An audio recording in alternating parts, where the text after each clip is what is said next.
feeling football season coming up. That's some pump music right there. Gets me so amped. Pirates of the Caribbean, right? Yeah, pretty close. Mouth. That third voice you're hearing, that sultry third voice you're hearing is Damian Alpizar of 208 Monkeys, regular on the guys. Sweat Equity podcast. Glad I could be back. Eric Reginger. I just don't want you to talk over this song. Get me amped the podcast. Woo! It's almost like you need a war cry of some sort, like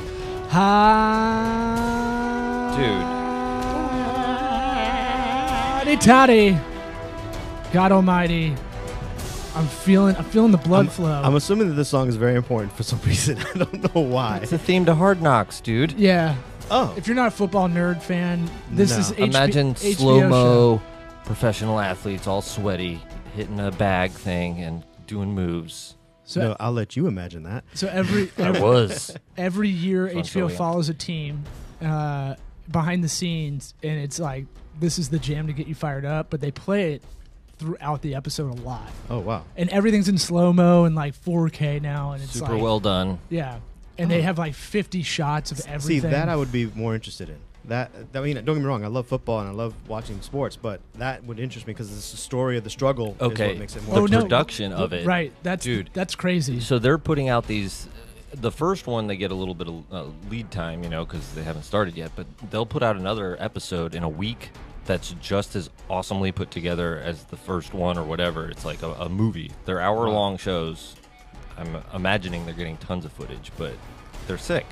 Wow. It's 5 weeks training camp, and it's always like there's one episode that's big on getting cut, so they always have that. But the turnaround time is like they got 36, 48 hours basically to turn it around to get it ready to go. Jeez. And it's a lot of footage. You can just I tell. feel bad for the editors that are working that. I mean, it's got to be a rush. Well, we've talked about it. If you prepare enough, and it's been around, 10 years, 15 years? Yeah. Oh, they've got veterans who Wild know now. that thing inside and out. Right, so you already know some storylines. Like, there's going to be ones about getting cut. They're going to follow always like a rookie that is very usually green. An injured vet. That's always one. There's going to be the head coach is always going to have a storyline, which is the one with Hugh Jackson's really Bummersville. Bit of a downer. Is like Everybody in family his family died. is dying. So does it Sorry, feel Hugh. as epic as like the HBO 24 Hours or? It's similar to that. I think 24 Hours copied this. Okay. Actually, but whatever it is, like as much as I want to hate on like NFL, like I'm 34 and you're like, God, am I really gonna watch a bunch of guys that are in their 20s and really dedicate a lot of my life to this? And then And the answer is yes. This theme comes on and I'm like, I'm in. I'm in I'm so already in. hard.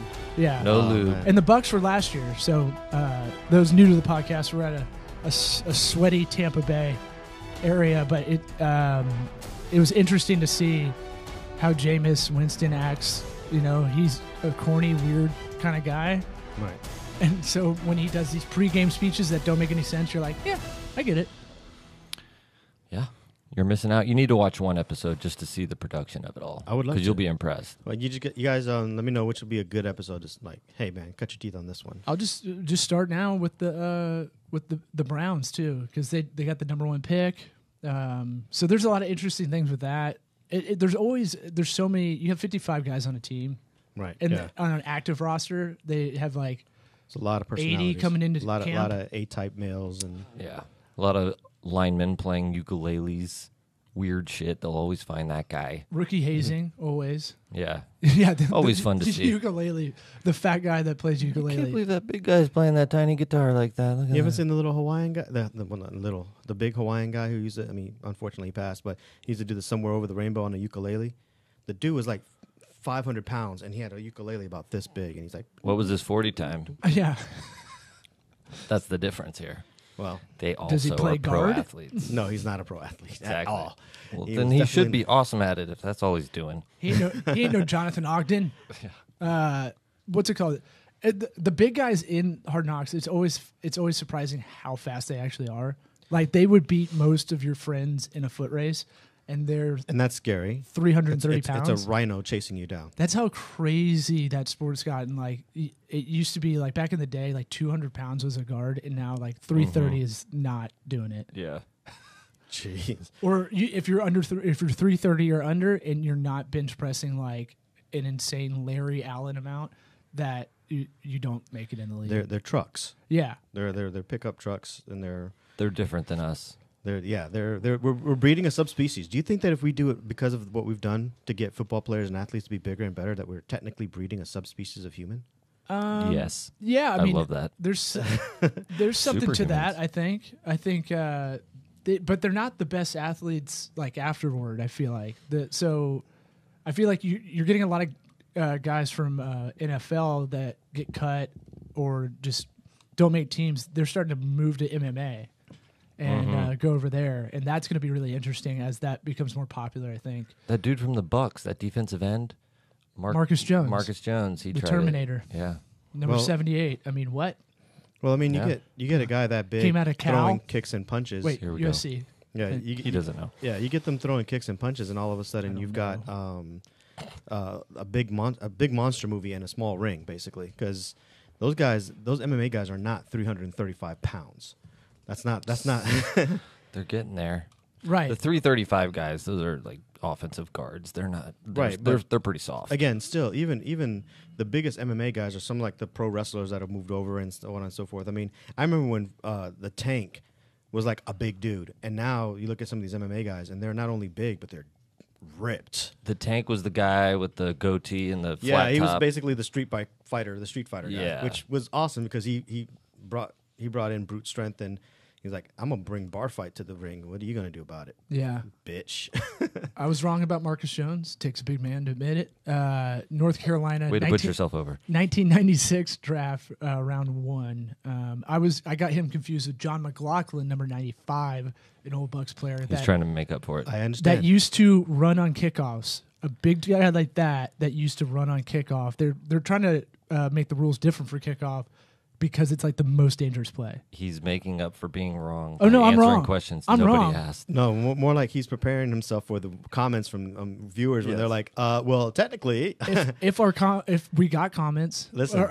we have listeners, we see numbers, but we don't see anybody. What? You wanting guys to- aren't commenting? We'll even Rude. take haters, man. We had Hey. moved on to MMA superhuman fighting subspecies, and you're still worried about Marcus Jones. I want to admit when I'm wrong.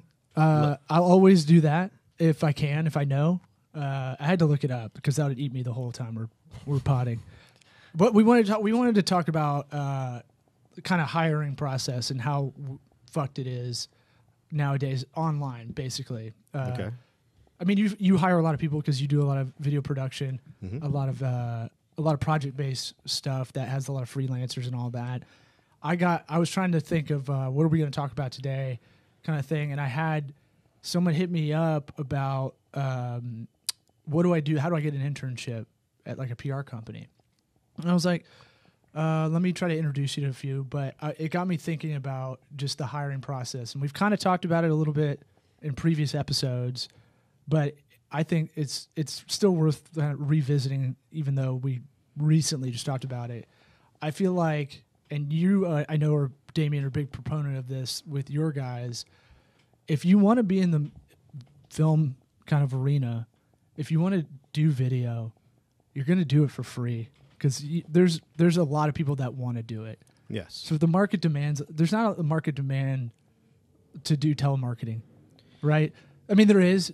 Yeah, no, but you still have to get a job. people aren't lining up around the corner to try to get that one job at the telemarketers. Right. And then, there's people that do it and realize it's not as sexy as they think it is. I'm sure you've dealt with that. But what's your attitude towards kind of picking up freelancers is a whole other area too. When it comes to the freelance world, even in the internship world, when you're trying to hire somebody online or as a freelancer, the kind of golden rule, you hire who you know. So you either hire someone you know, or you ask somebody do you know somebody that can fill this role, and they'll recommend somebody, and based on that word, that person automatically gets a one-up. I mean, it's who you know theory. theory is absolutely, applies to the creative world. I think not just the video production world, but the creative world in general. If I was like right now, hey man, I need a logo designed, first thing I'm going to do is say, who do you know? Do you know anyone who designs logos? Because that means that someone else has trusted them with that work. And when it comes to creative and when it comes to things that require like for example, when you mentioned the telemarketer is going to get in there and be like, I need no experience. I talk. Yes, I speak English, and here's my script. And they need very little training to. They don't have a style. Right. They don't have to have a style to it.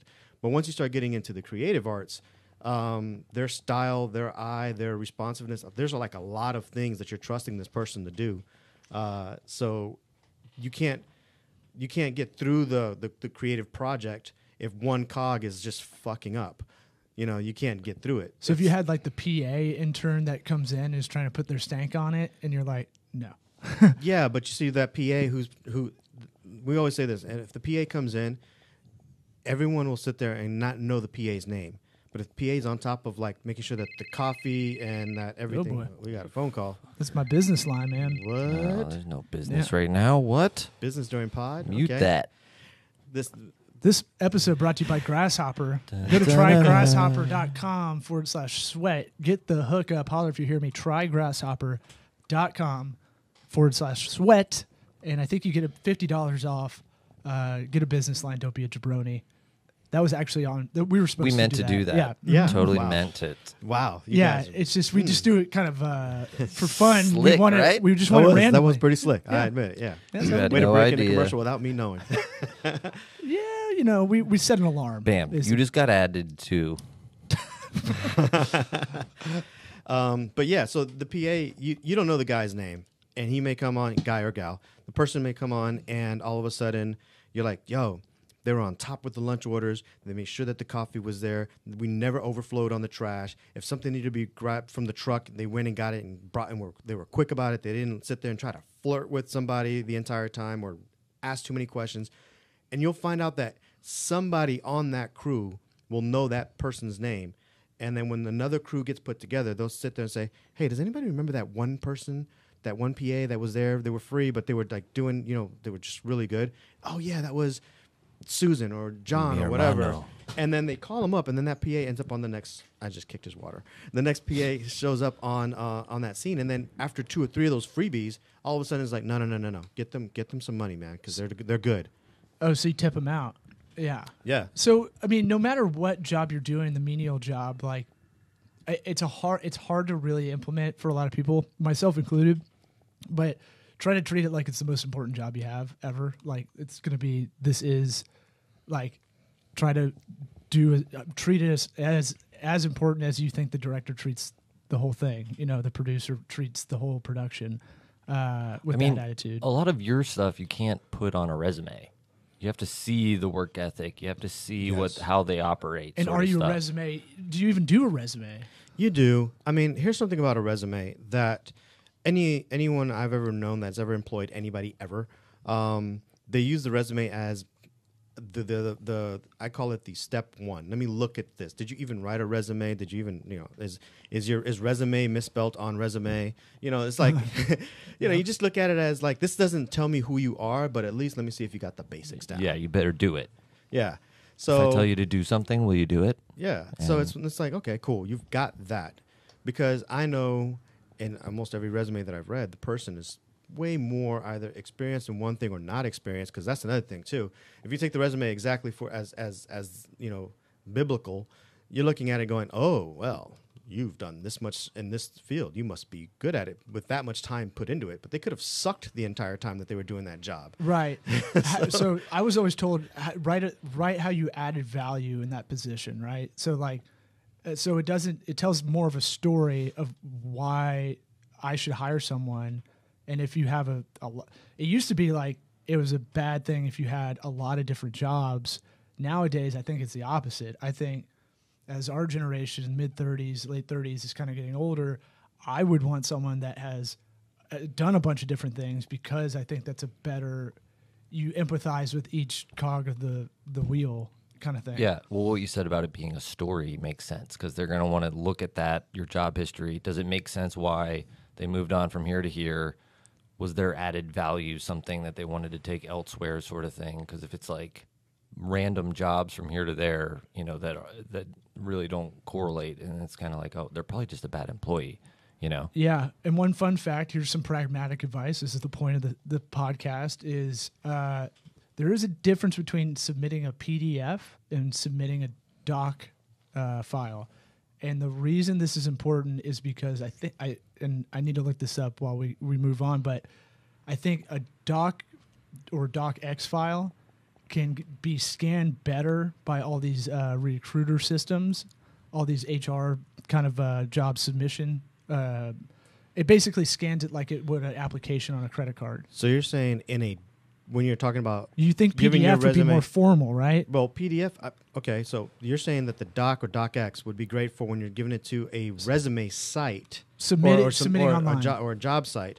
But when you're emailing it to someone, I think the PDF still works better. For sure. I think because PDF feels more formal because you can't edit it, right? So I send that docx. So docx, edit my shit. I don't care. When you're submitting for a job what are you online, gonna do? You need to do it in Word when it gives you the option, because for whatever reason, PDF doesn't scan as well in all these kind of programs all HR people use.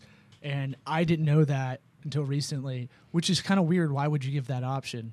Why wouldn't you just make everything docx? But Test I guess if you don't have Microsoft Word, they're trying to give you another option. But I find it weird that there's like a system or a bunch of software that almost everybody uses that has the same bug, and that could really knock you out of it. So like the average job opening attracts 250 resumes according to Glassdoor in 2017.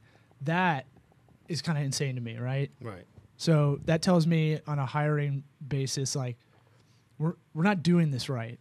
We're like the online part doesn't really garner the best results as we think it should. You think Monster.com was going to change the game back in the day, and then now it's like, I was just throwing a bunch of shit against the wall. Right. So I found after talking to a bunch of people that it's like, yeah, it's shit on the wall. Some people could say spaghetti, see what sticks. You never heard that? I throw shit at the wall. And then he knows the spaghetti's working. Yes. It's Makes not the spaghetti taste horrible. Does it make me have botulism? But yeah, how do you narrow down at 250 resumes unless it's random that you find the best person? Unless you go, nobody going through 250 resumes. And we're usually talking on a small, medium business level. We're talking about the office manager or overworked HR person that has to put the stuff out there, and they're probably overwhelmed. Well, I think, you know what, and it may lower the number. I would love to do an A/B test on it. What if the job description or the request for the job position was just more specific to the point that it almost like, and I know there might be a HR flag about doing this, but being like adding personality traits and adding work history traits, like must have never worked at Taco Bell. I don't know why that's a problem, but it's one of these things like, look, if you worked at Taco Bell, I just don't want you to come here. So, I worked at Taco Bell, by the way, so I would just disqualified myself. But so no gorditas. Yeah, I mean, that's what I would call those Taco Bell people. The gorditas. We're not hiring any gorditas in here. Yeah, they might think that you're talking about their weight, and then all of a sudden you're a fascist against heavyweight people. It's moot anyway because you can't. I don't. It's think a whole civil liberties issue. Yeah, you can't do any of that. But here's what you can do, and here's the tip. This is going to be LinkedIn, isn't it? LinkedIn. Here we go. I have a boner for this because big time boner. Because fleshy one. You use the recruiter tool. I was thinking more of a digital boner, but okay. It's if you're looking for like soft skills, white collar people, LinkedIn's going to be the best way to do this. If you want to kind of work around a lot of these, the legalities of trying to figure out a personality of this person before, it's my push versus pull method of doing this. You can put a job out there and just wait for thousands of resumes, 250. You all right? Yeah.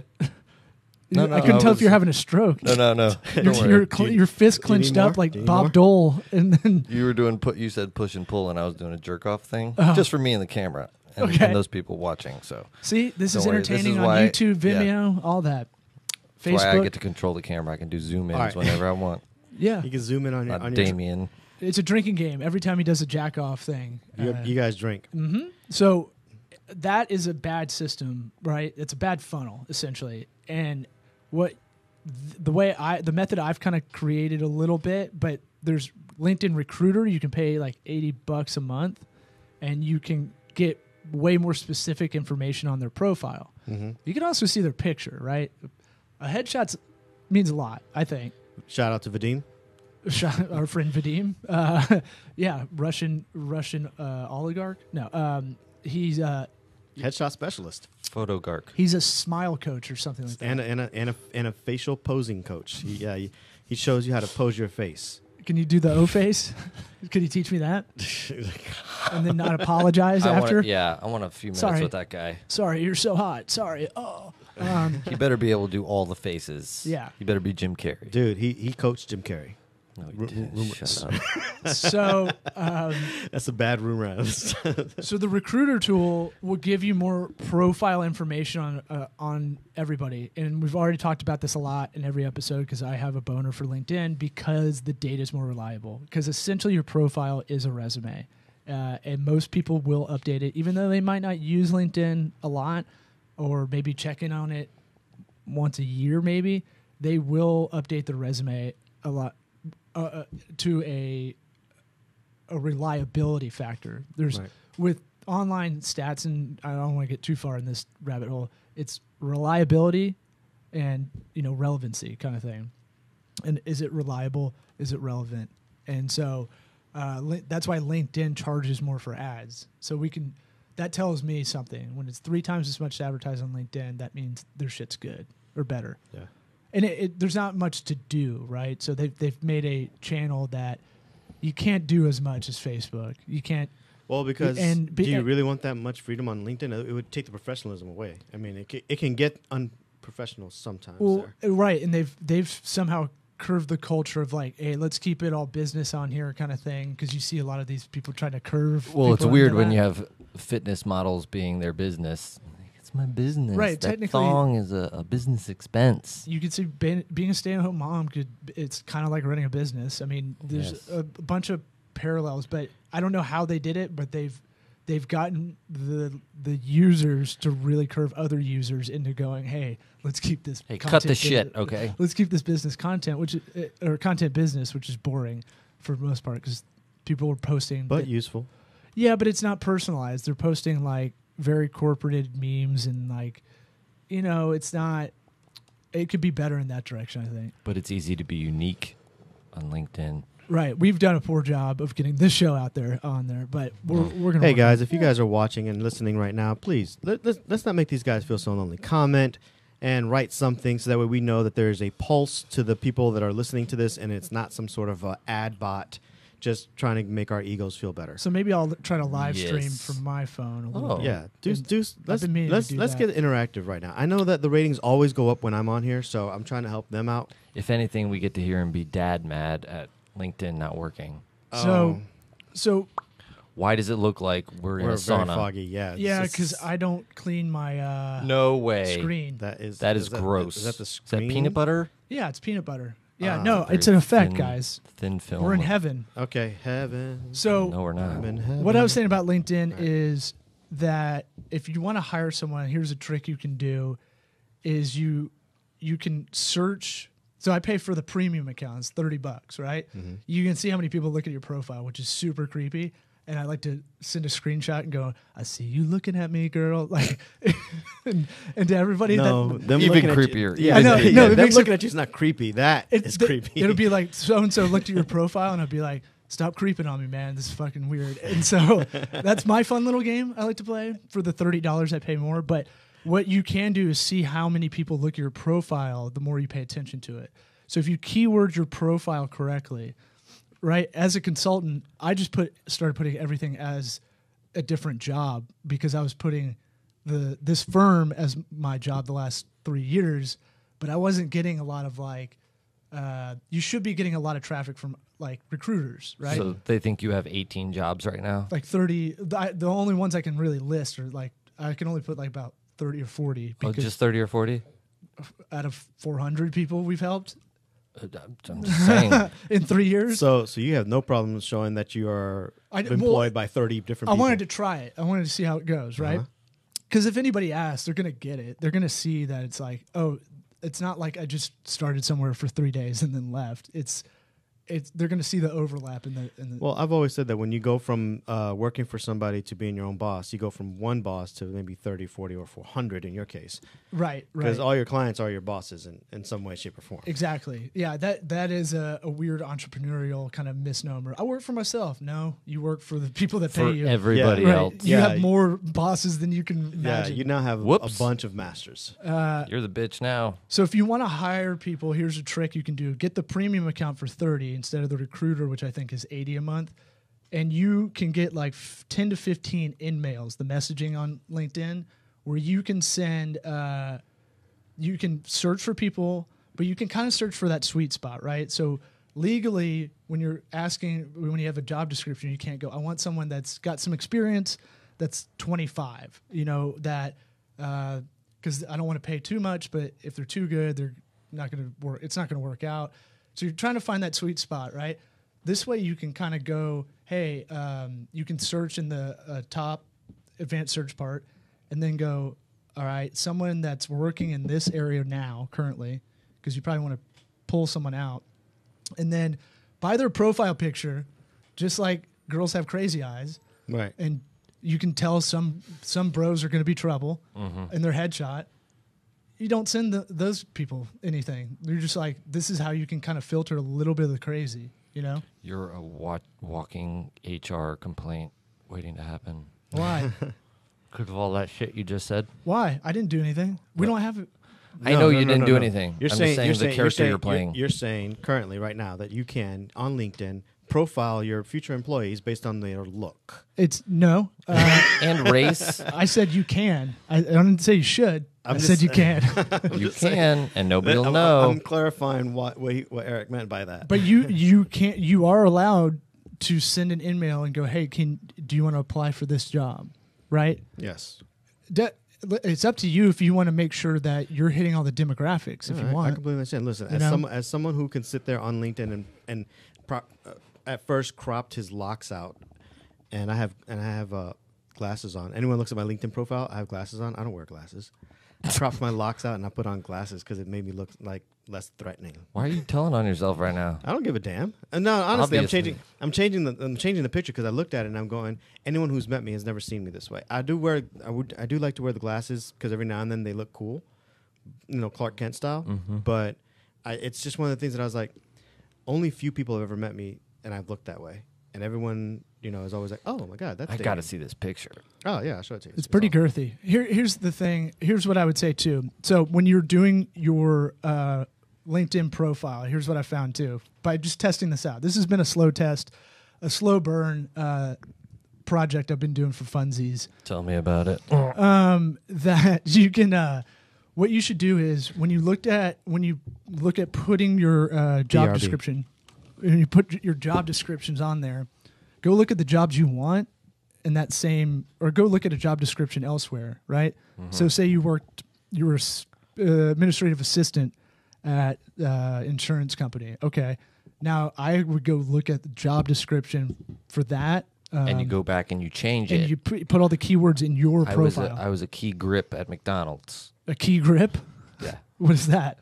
They work on a movie set. Grips are the guys that go and they get shit. They're gripping things. Gripping it out, yeah. Everybody's seen that on the credits. You've Well, done that was a joke about how there's no grips at McDonald's. Oh, really? Well, I'm going to hit the Where'd Damian go? He would have got it. Damian bounce. No, I got it, I think. This is sweat equity. This I'm is going to what it's repeat about. it to Damian. I'm going to repeat it. Just play it cool All like right, we're I'm going to saying say it for bye the to first time. LinkedIn Bye, LinkedIn. as we were doing that. Can't believe you held your arm up for that long. I know, it's tired. It's so sad. If I have to have a phone call where I have to put the phone to my ear Forget it. for more than like 3 minutes, I'm like, God, this is bullshit. Burning. I'm such white privilege. So I would say keyword your resume or keyword your LinkedIn profile, which is essentially a resume, correctly. I did it, and I would get all these recruiters hitting me up. Hey, there's this job, and I put my number if they want it, they can call me. Yeah. And I would get calls like that were like legit too. Like I thought it was going to be a bunch of crap, and it would be like, hey, there's there's an agency that needs a like, what was a really good one? Supply chain kind of ops, but for the marketing department. And I was like, that's some high level shit. Okay. I mean, dude, I get hit up all the time with just random LinkedIn stuff, whether it's people wanting to be guests on the show or whatever. But like, it's just I want to show the corniness of though. Well, yeah. Well, I mean, they are pie, Hey, Eric, pie in the sky. It's been a while Yeah, since we it's all- talked. You it's got a all really great network. It looks like. It's all form messages, you know. I want But to like. still. It seems like the Ethiopian or Nigerian email scam, like all those email, Oh, yeah, all those messages that come in. Right. But, you know, it's still, you get way more. I've never followed through on any of the shit, but, you know, it seems much more promising leads on things like that through LinkedIn. Well, I think Because you have to have like it's a little bit more official, I think. You know, there's like more background to it. Well, that's what I'm saying. Like you won't lie on there because of the social pressure, right? You can lie on your resume, but it's going to be hard to lie on LinkedIn because it's public. And so there's that social contract aspect to it that keeps you honest. You know, You don't want to get blacklisted on LinkedIn. well, you don't. Yeah, well, you don't Play want for recruiters keeps. to like, you know, you don't want people to call you out on that. My sister called me up and said, "Hey, you don't have an MBA. You didn't finish business school, or you didn't go to business school." And I was like, "No, I didn't." I didn't tell mom? No, she did. She's 10 years older than me. And I was like, "Hey, what? I went to business school. I didn't finish. I fully admit that, but it I guess it can look like I say I did. I burned out. Like I burned out and got like a C. You get whatever under it. Like it was like a 299, and that kicks you out of the distance program. And I'm like, I fully tell everybody that. Like, Kind of bullshit. yeah, it's whatever. Why would you have an ABCD system if you have to get a B? Like why? Yeah, why make wouldn't it you pass or fail. Right. Insane. But that's neither here nor there. I just like that she called me out. I was like, you didn't go to business school. I was like, are you serious? I technically did. But had to like call me up or text me to ream me about it. And I was like, so there is something about that where she felt I was lying to the point where like, hey, that's not cool. You shouldn't be doing that. And that's not going to be, she's worried about me. I know that's why. I mean, I believe in family, but LinkedIn above family, okay? You need to change that shit. Well, no, I mean, she's been my second mom my whole life kind of thing. So I get what she's doing. She's like, hey, get your shit together. Because if I was really lying, she'd be valid in that kind of statement. Yes. So it's just funny though, you know, I've had more people and I have more in-person conversations about stuff I post on LinkedIn once I started paying attention to it than any other social media thing. Yeah, it's taken more seriously. It's Facebook for grown-ups. Well, I did your 4:30 wake up for a while in February, and that I would try to take a picture and try to write something a little bit, like a little creative writing while I was walking the dog, and then my wife called me a douchebag, and I stopped doing it. But because she's like, "Why are you putting your feelings journal on there?" And I'm like, "I don't What's know." with all the feelings, dude? It's for accountability. That's kind of why I'm posting it. That's why Jocko posted it, I think. Yeah. Anyway, where are we at? What's 30. We got some time. I'm 30 waiting for Damian to come back so I can 30 bust what? him with my key grip joke. Oh wow! Your dad joke pushing. Yes. I still don't get the joke. I don't even remember the joke, to be honest. Man. we got a silly Eric. Oh, time. okay. I remember what it was. Okay. That's so rude. I am sorry. It's Damian. okay. I just happen to have the water guy and the cable guy show up at the exact same time, and they were supposed to show Adam up before Sandler and Jim Carrey? See, that was good. That's a good joke. Okay. No, we were just talking about how I told him. We were thought talking you were going about with Larry. changing your LinkedIn past profiles or past job descriptions to something you want now. And I said you could change it.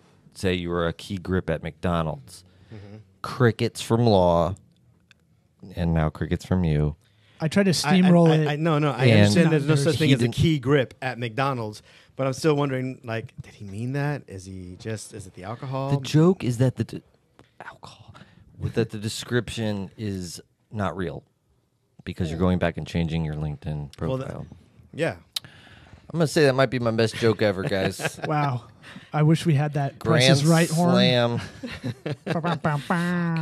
What? I knew it wasn't going to kill with Damian. I just wanted to get it out. No, I heard it. You know what's funny is the story. The story is funny. Exactly.